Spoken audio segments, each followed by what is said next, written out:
go. I'm never going to have a better call than this. Hello. Oh my gosh, I got You got back. You cannot be a pushover. Nobody is going to respect you. We got to get going on that. Be comfortable when you're 6, that's creepy. You're also stunting your life. I don't know if that was helpful.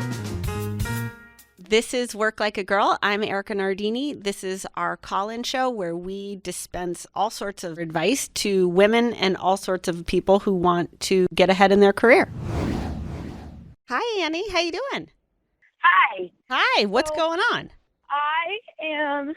I've worked at the same company for 6 years. Okay. It's a small business.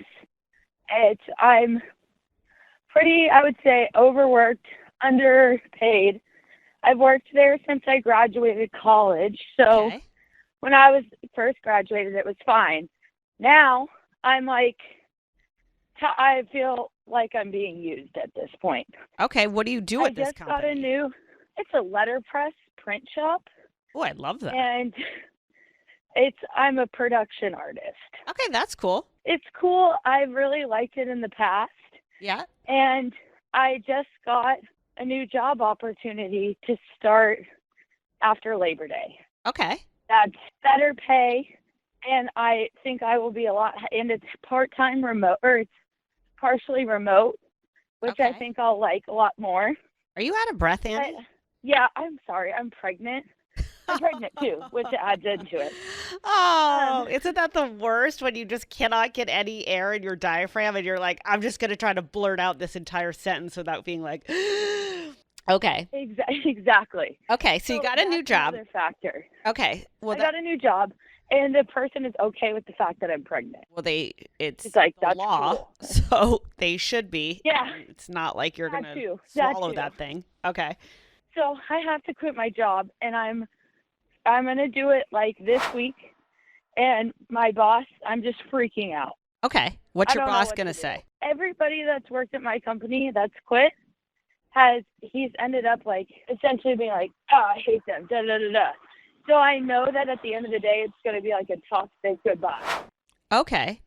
So he sounds very immature and kind of like an asshole, and that's not classy, right? Like, you can hate some people who leave, but it really doesn't make sense to hate everybody who leaves. So here's what I would do, Annie. One is, don't be stressed. Like, you're carrying a baby. The baby's big enough so that you can't breathe, and you have a new job starting in like 3 weeks. So you want to like rest up, get fired up. You want to get your like production skills back primed up. You want to get excited to go be in someplace new.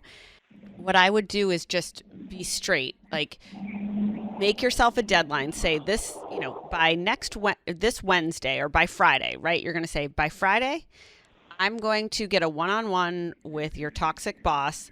You're going to say, hey, I've loved it here. I've been here 6 years. I've learned so much. I think we've done great work together. I'm obviously entering the next phase of my life. Maybe, I don't know if this is your first baby or not, but you're like, I'm entering the next phase of my life. I'm going to be leaving. And my last day will be 2 weeks from now or whatever it is. Now, the sooner you resign, the sooner your 2 weeks day is, if your company is going to hold you to the 2 weeks. So I would give yourself like a tomorrow deadline. Like, might as well just, you're leaving, you're going to take a new job. I would just say it. I would be straight with it. I don't know if you have HR, but I would send a note to the HR person and be like, hey, I've resigned. This is my last day. Just say it, drop the bomb, ask them, do they want you to stay the 2 weeks or do they want you just to go, and then go live the rest of your life? Okay. So don't even like think second, twice. Just do it. Do you want to stay at this job? No. Then don't do it. I feel guilty. Why? I feel guilty. You cannot feel guilty. I feel guilty all the time, and then I realize the things I feel guilty about, those people are like hammered and doing other things, and they have completely forgotten about me. So these people, you're going to walk out the door, they're going to forget about you. Or they'll say you suck, right? Either way, you can handle that. You don't work there anymore. Don't stay someplace because you feel guilty or because you're scared of the conversation. Come on, Annie. Yeah, that's really lame of me, isn't it? It's not lame. Everybody has that. Everybody has that. Everybody has that fear, but you got to be like, fuck it. You're not happy at work. You're bored. You've been doing it for 6 years. Are you going to be like, in 10 years, are you going to be happy if you stay at the print shop? No. God, no. Yeah, you got to just rip the Band-Aid. So crazy. You're correct. Thank you so much. Erika. Okay, Annie, good luck. Let us know how it goes. Kate? Yes, hey. Hi. Hi, how are you? Good. Good. Okay, so my question is, I'm a senior broadcasting journalism student, Okay. and I worked as a news reporter and anchor this summer as an internship, and I, really loved it. But I also really learned, how much the broadcasting news industry is kind of just going under, and there's so much uncertainty in that industry. Yeah. And, as I'm about to be looking for jobs, I've just not known what to do whenever my coworkers that did work in it, I could see them looking for new jobs and, all the impact of like news going down has had. Yeah. So yeah, my advice or my question is, what advice do you have for like someone going into kind of a dying industry with that uncertainty? I would not be going into that industry. Think about it. Like there's 2 people on a desk. Maybe there's 3 people on a desk, right? Like nobody's watching television anymore. Like what is broadcast? Broadcast is TikTok.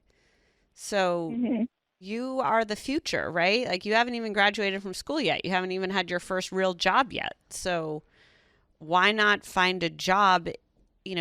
What do you like? You like media. You clearly like being on video. You like talking about things. You're interested in subjects. You like interviewing people. You're good at interviewing. I don't know. One is that those jobs are so hard to get. Like, I look at some of, if you look at like Liz Gonzalez or Casey Smith or some of the people here who came from broadcast, and it was like so many women are pitted against one another to have like 30 seconds of time on air. Like it's so competitive to begin with. And then second of all, nobody's watching. And then third, the people who are watching are like 65 years old. I'm not even making that up. Like that's, I think, the average age of a television viewer. Maybe it's a little younger, but it's kind of that age. So go think about what skills you have and go find an industry that's growing, right? You want to be in shows, like go see how you can host a Snapchat show. Go make TikToks, stuff like that. Yeah, no, that's great. I've been kind of thinking about the range of those things. So thank you. That actually, yeah. Yeah, don't go into television. Yeah. You don't have to wear like bad clothes. I needed someone to tell me. I needed you to tell me that. Thank you. Oh, all right. Yeah, no, I'm with you on that. You're also going to end up in like some market you can't stand, and you're going to be like, I'm living alone in like Iowa, and I have a minute of airtime a month. So yeah, no, that's not for you. Exactly. Well, thank you so much. Okay, you're welcome. Have a good day. Let's go. I'm never going to have a better call than this. Hello. Oh my gosh, I got big. You cannot be a pushover. Nobody is going to respect you. We got to get going on that. Be comfortable when you're sick, Stats Creek. You're also stunting your life. I don't know if that was helpful.